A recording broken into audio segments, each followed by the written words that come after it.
Community Focus. I'm Tim Eccles, and I may be muted. You're not anymore. Great.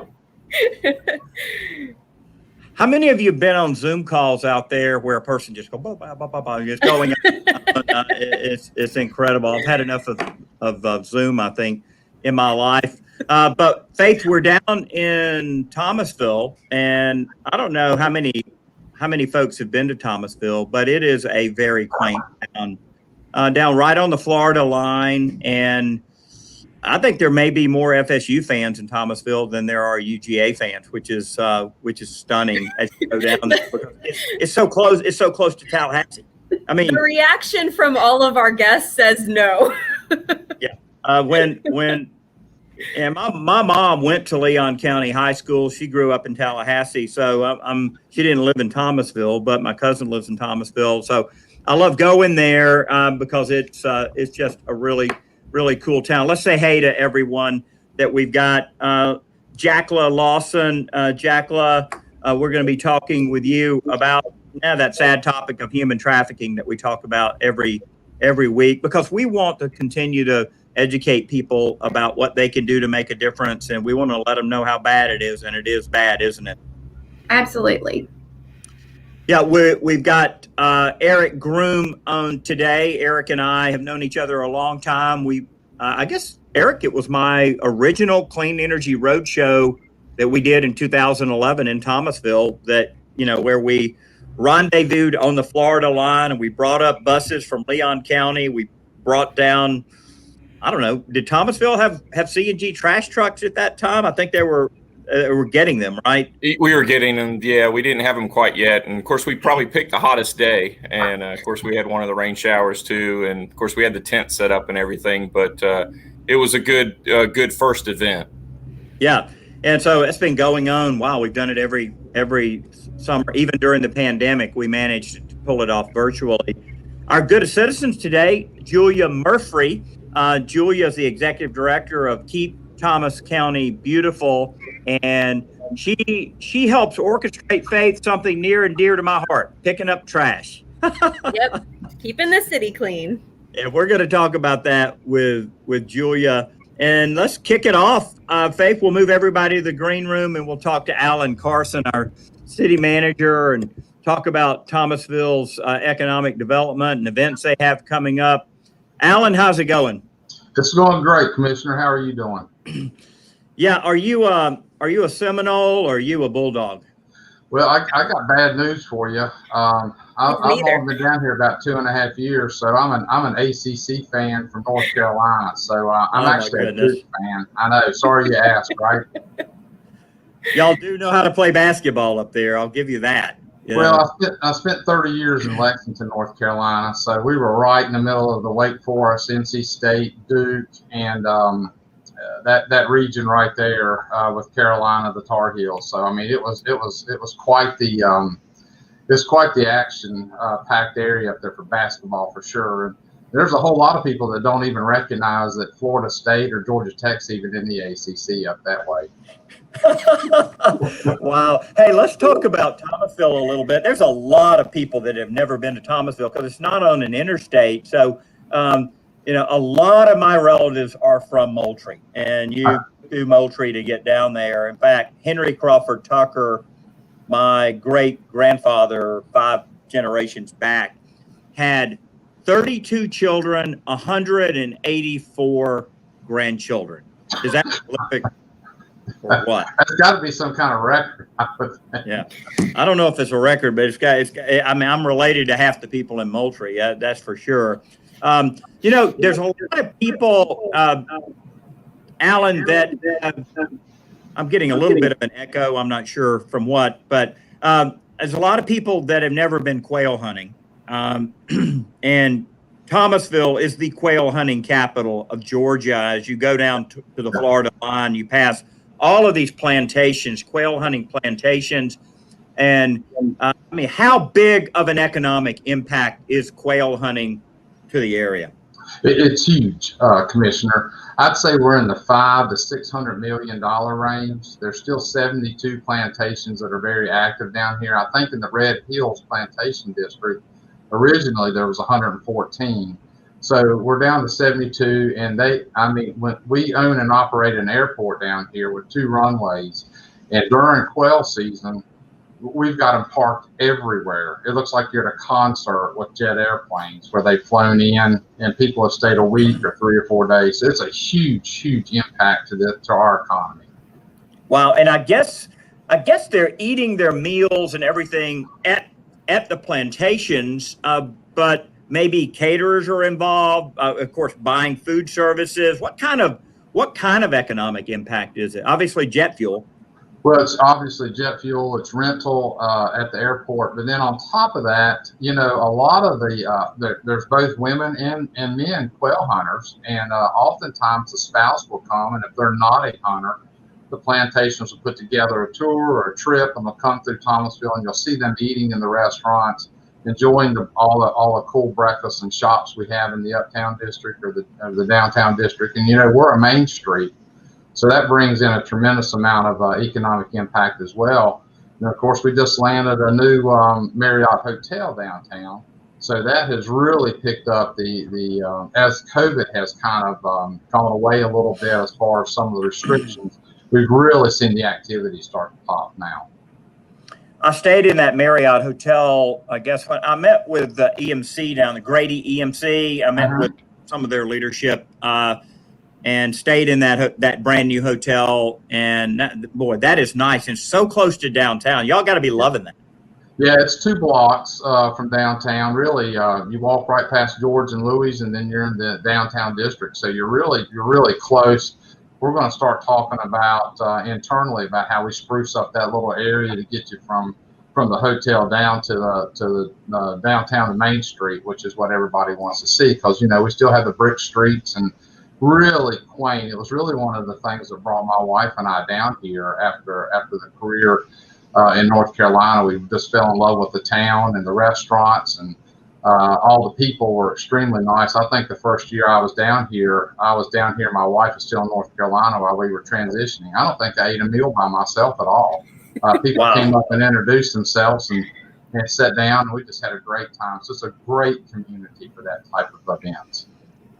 Yeah, so, our next guest, Julie Murphy, involved with Keep Thomas Beautiful. How important is citizen involvement in keeping your town pristine? You've got a lot of flowers there too that you guys promote. So flowers and a beautiful surrounding. How important is that to economic development?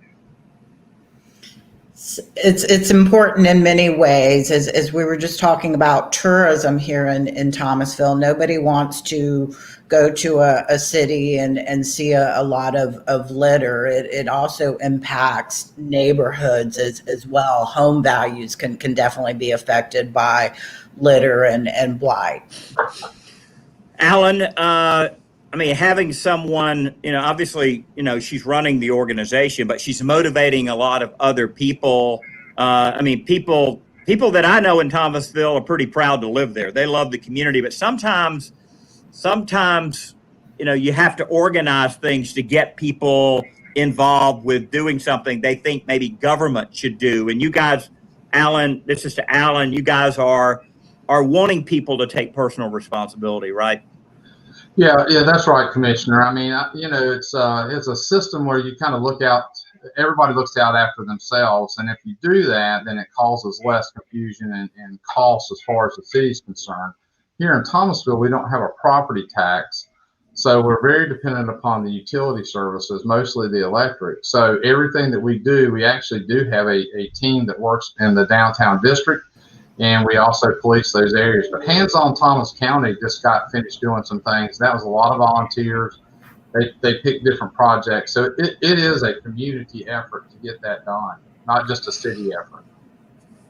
Yeah, Julie, tell me a little bit about the Adopt a Spot program. I see sponsorship signs on the interstate and around up here in Atlanta, but you've taken a little bit different approach.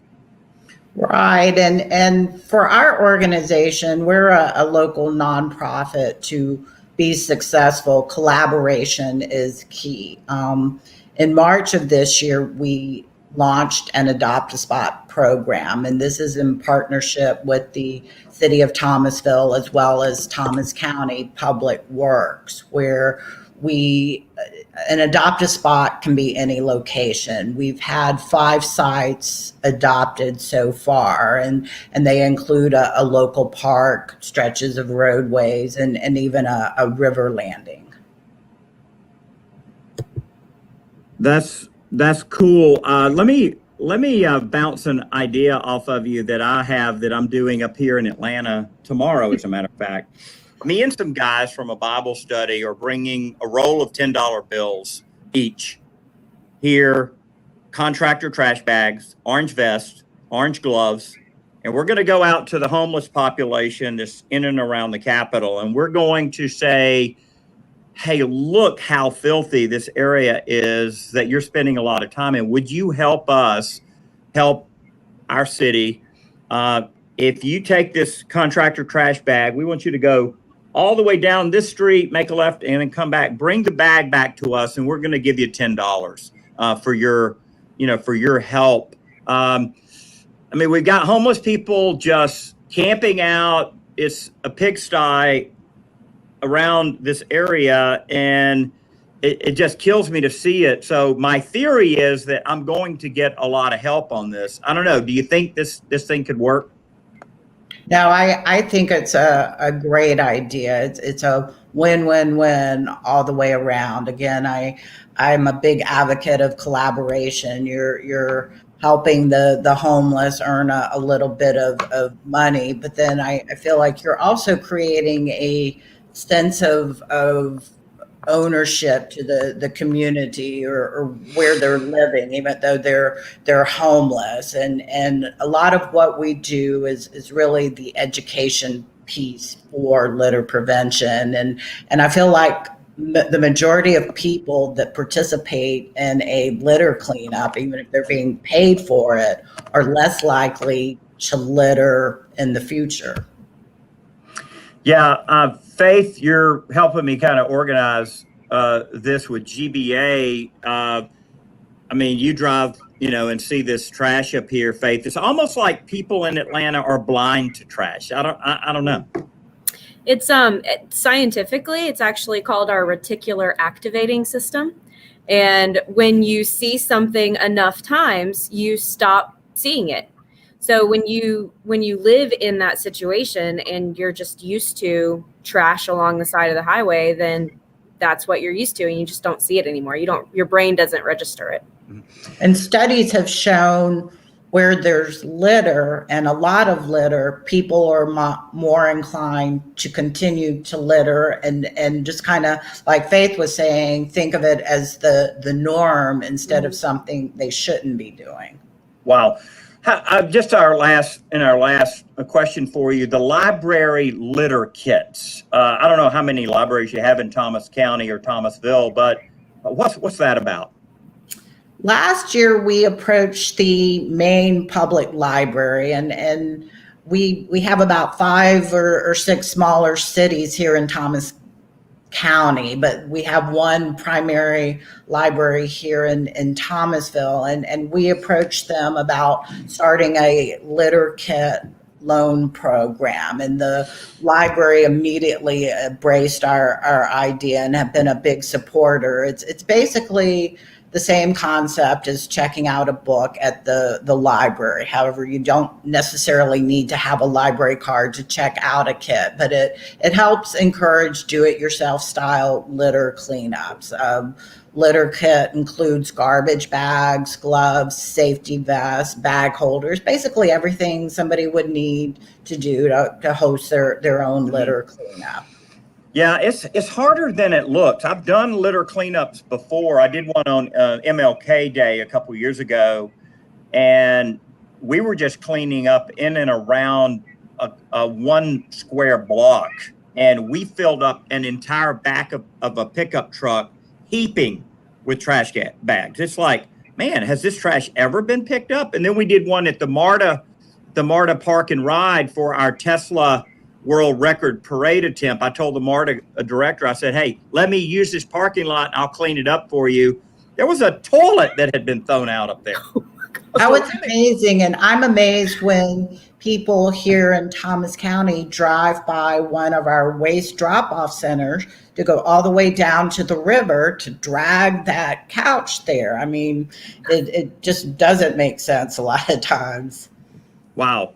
Well, thank you for all that you're doing and in keeping Thomas clean. You've got to invite me down for a cleanup. I love doing this, and I would love to come down as long as you'll take me to Jonah's afterwards to eat. I love that fish restaurant. It's a deal. It's a deal. Thank you. Yeah. Well, great. Thank you so much. Hey, let's bring in Jackla Lawson. Faith, we talk about human trafficking every week. We want to keep it on people's minds. Introduce our next guest.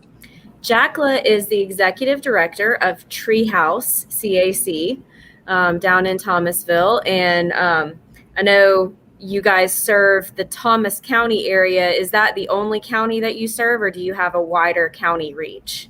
Yes, we are exclusive to Thomas County. So we have a large judicial circuit down here in the South. And so we're actually fortunate to have 3 different children's advocacy centers within our judicial circuit. So the Treehouse is serving Thomas County. And tell us just real quick, what does a CAC do? What does it stand for and what does it do? Right. We have a lot of acronyms in our field, as I'm sure y'all do as well, but Children's Advocacy Center is what a CAC stands for. And so there are 52 Children's Advocacy Centers in Georgia. And so we are one of those that are accredited through our state chapter organization, Children's Advocacy Centers of Georgia, CACGA.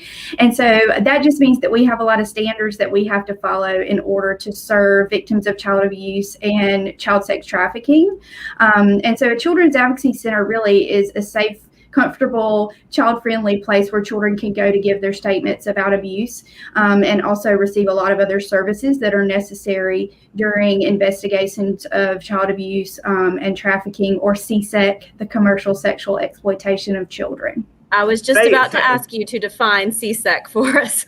So, Faith, this sounds a little like the Paulding County facility that Marty Kemp was instrumental in setting up. Is it like that, Jackla? Have you been up there to that I guess, Wellspring Living facility? It is similar. We are not a residential facility. So Wellspring, the Receiving Hope Center where she was at, they are a residential facility, which is also instrumental in our whole process and response to trafficking. But Children's Advocacy Centers are really that first step and that initial response when a report is made to gather information from the child and really do that in a way that does not traumatize them any further than any experience they've already been through. And so CACs are really kind of that first line response, whereas with Wellspring, the Receiving Hope Center, and other residential programs, they are for the placement and treatment of our victims in Georgia. Right. So the services that a child would receive at a CAC is one day, typically. They'll come in for a forensic interview to tell their story, maybe have a medical exam. And some CACs do provide ongoing counseling. Do you guys provide that service as well? Correct. So all of those are services that we provide here at the Treehouse, free, of course, 100% no charge to children and families.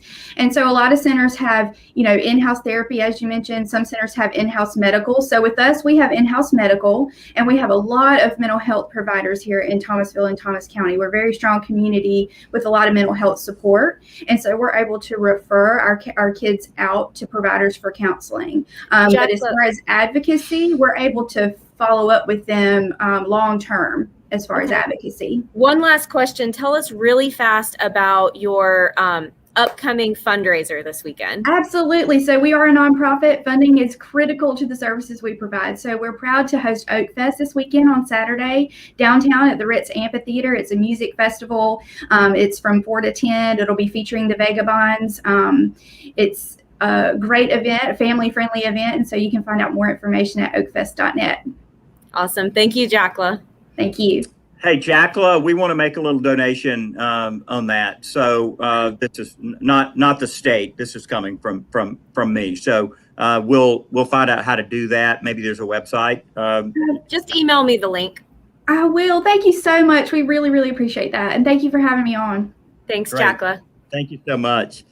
Hey, let's wrap up today with Eric Groom. Eric, I think fondly about Thomasville for a number of reasons, but I remember going down there trying to get those bread trucks because y'all Flowers Bakeries are right there. I was trying to figure out how can we get bread trucks running on natural gas or something, and it was just a challenge, the model they use. But we wound up doing the Clean Energy Roadshow right there on the Florida line because Leon County down in Tallahassee, they were running natural gas buses, and you guys were wanting to do the trash trucks at the time. So really between these two areas, you guys have done some incredible work. We sure have. We've got a lot of usage going on in both Leon County and Thomas County. The school buses, as you know, when they're running a lot of miles, a lot of idle time, which is, really bad for pollution. So it's good that they're on natural gas, and our trash trucks are running on natural here. And, I just take it. My trash is picked up here in Thomasville on Monday. And when that trash truck comes in, it's a little quieter, a little less polluting. And it just makes you proud to see it. And obviously the cost savings is there as well. I was on a call yesterday with the American Energy Engineers Association, and I feel like that folks that are painting natural gas in the same way they're painting coal are being disingenuous. I mean, natural gas is so much cleaner than coal. It's not even funny, isn't it? That's correct, Commissioner. We are a fossil fuel, and that's where we get the X against us. But it's one of the cleanest, most economical supply of energy that this country and this world has. So why not take advantage of that and use that to not only use energy in our homes, but also power electricity. It's a good energy source for that.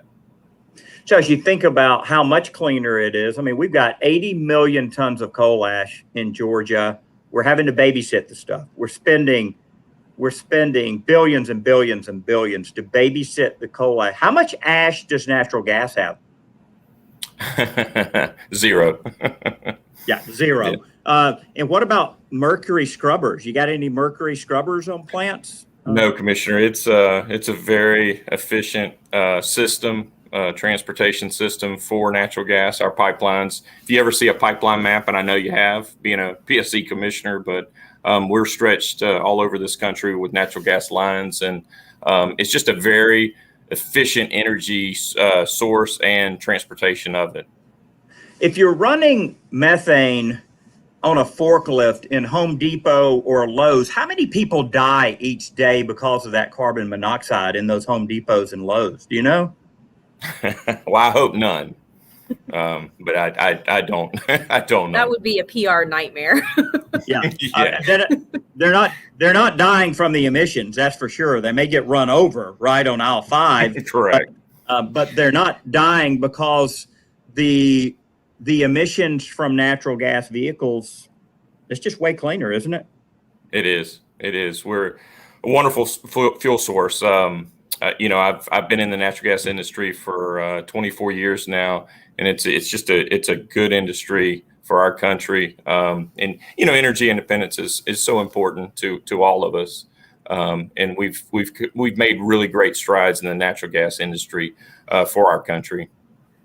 Eric and Faith, I never get on my soapbox. I never start preaching to people about stuff, but let me just say that it is so disingenuous what's going on out there in the attack on natural gas as we are attempting to electrify the entire planet, in taking an American resource, Eric, that has given us dominance in manufacturing again. And it's like people want to, kill the golden goose. It's like, yeah, slaughter all those golden geese out there. I mean, just as we wrap up, I mean, natural gas, at least in Georgia, I hope has a bright future. I hope so too. And, I think I look at it this way. How much would we miss it if it was gone, and how important it is to our industry, to our customers? Just take, for instance, Thomasville having a natural gas system. You don't know how many communities I go into that don't have a natural gas system and just would love to have a natural gas system. not only for the residential, commercial, and industrial customers, but just for the sake of it being a enterprise fund for the community, for its citizens to keep taxes low. All my left-leaning friends that love to go to fancy restaurants, you know what they're cooking their little fish on in there? I mean, natural gas. They're not cooking it on an electric stove. They're cooking on. I'm sorry for the rest of you having to put up with my rant here against the folks that are trying to turn natural gas off. But hey, Eric, thank you for your good work with MGAG, and I appreciate all the work we've done together for 11 years all across our state. Thank you, Eric. Thank you, Commissioner, and thank you, Faith. Thank y'all for hosting this and putting this on for people to watch. Jackla, keep up the great work down there. Children are counting on it. You are doing a wonderful thing. So thank you very much. Good luck in the fundraiser. Thank you. Yeah. And Julie, I'm going to let you know about my project tomorrow. If it's an utter failure, if I'm beat up, or if I motivate people to pick up trash, and if it changes the complexion of Capitol Hill. We'll see. And if you don't try, you never know. Alan, give the mayor my best and the council. Thank you for your great work down there. I can't wait to get back to Thomasville and have a little Jonas down there and maybe do some quail hunting. Nobody's ever invited me to quail hunt. So maybe it's because I had a quail dog one time named Rebel that was totally stupid. And that quail dog couldn't smell a Chick-fil-A sandwich if he had to. Commissioner, didn't we learn that you were just doing it wrong? You're supposed to have 2 dogs. Yeah. That's, hey, I was only 16. I couldn't afford 2 dogs. I'm certainly they can fix you up down here. We have our Oak Fest tickets for Saturday, and we're pushing natural gas, as Eric knows, down here in Thomasville as hard as we can. But oh yeah, if you got the money and the time, they can get you the dogs and everything you need to quail hunt. Don't worry about that. Oh, I don't have the money. I do have the time. No, he doesn't. All right, y'all have a great rest of the week and a wonderful weekend. God bless you for all you're doing to serve our citizens in Southwest. Thank you. Thank you so much. Thank you very much. Thanks, everybody. Bye, y'all. See you later.